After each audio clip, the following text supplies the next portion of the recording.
Today, I wanted to, 2021, I wanted to,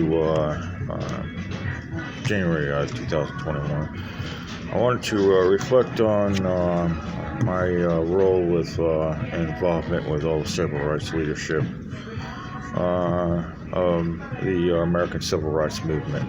And it's an important part of my life, and I've have some friends who've told me I should do this video and talk a little bit about my role in the American Civil Rights Movement, and the fact that I was heavily involved with every one of the members of the Harlem 9 group, which is the original civil rights group that started in Harlem, New York City, Harlem section of New York City, and then expanded to becoming the Harlem 9 group,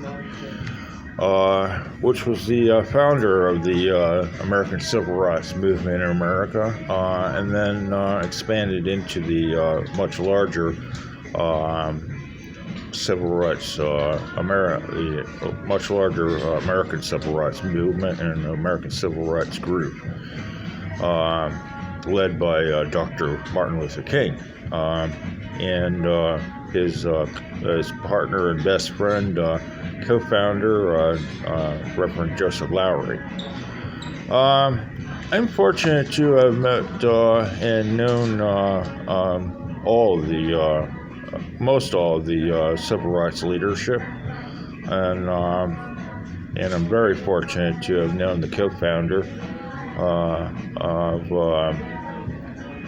the co-founder of the Civil Rights Movement in America, Civil Rights Group, and Harlem 9 Group, which is Reverend Joseph Lowry, who was a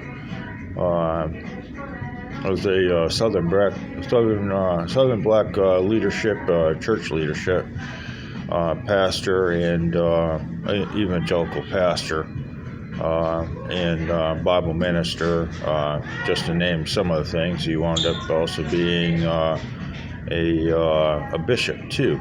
Most people don't know that he was actually elevated to bishop. Most people addressed him as Reverend, pastor, meaning same thing. But actually, he was bishop in Southern Church in America, and so I was fortunate to get to know Dr. King's partner in the Civil Rights Movement, co-founder of the Harlem 9 Group, and also a co-founder of the larger American Civil Rights Group and Civil Rights Movement. He was.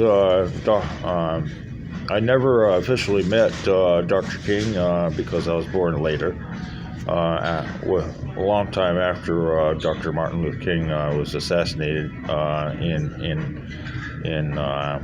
radical fundamentalists in America.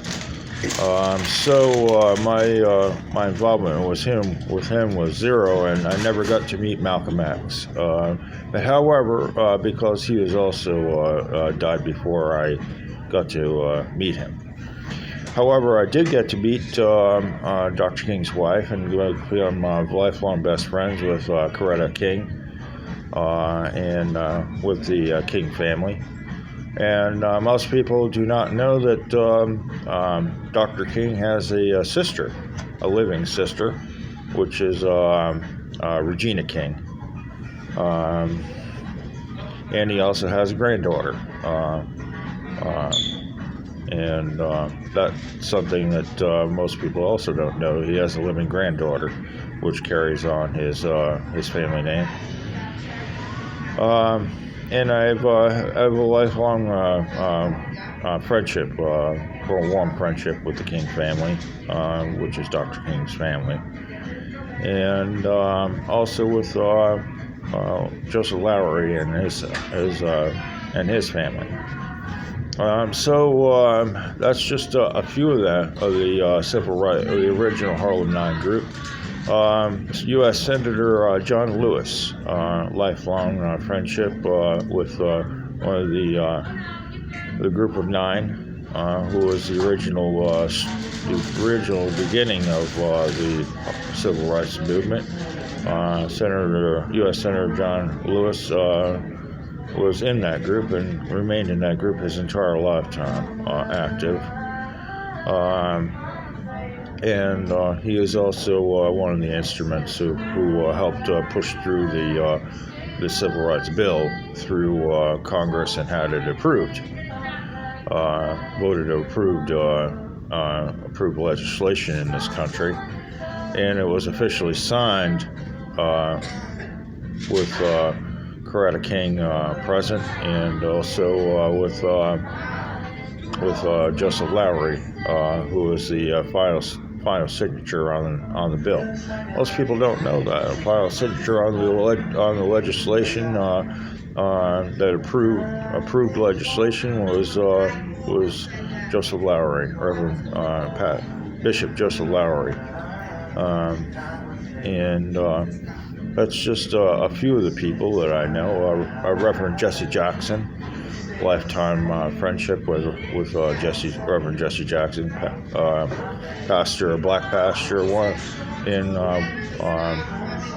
evangelical pastor, and great man himself,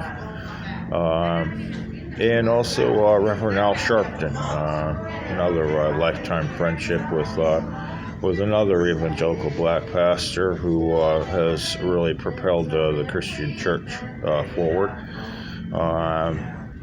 and also a key member of the American Civil Rights Group. Also the Queen of Soul, which is really, she got that from her singing career, but Aretha Franklin, another lifetime friendship with Aretha Franklin, and who is another great member of the Harlem Nine group, and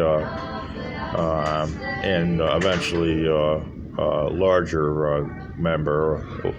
group member of the American Civil Rights Group. So these are just some of the people. I also have to add William Clinton and Hillary Clinton are part of that group.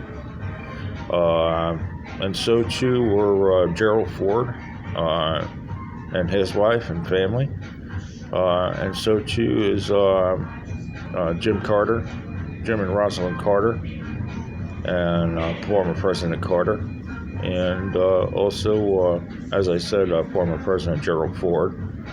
And so too also was George H.W. Bush and the Bush family, part of this American Civil Rights Group. And then another key part of it too, which most people are not aware of, is that Jim and Rosalind Carter were also instruments in more legislation, more bills being passed through Congress for civil liberties in America in their earlier part of their lifetime. They've been given guidance to the American Civil Rights Group. And so these are some of the really important people that I've interacted with, and they are the core of civil rights, what would eventually become the Civil Rights Movement in America, and eventually become the American Civil Rights Act, and civil rights as a standard of freedom in American society and country, the United States of America. Thank you very much.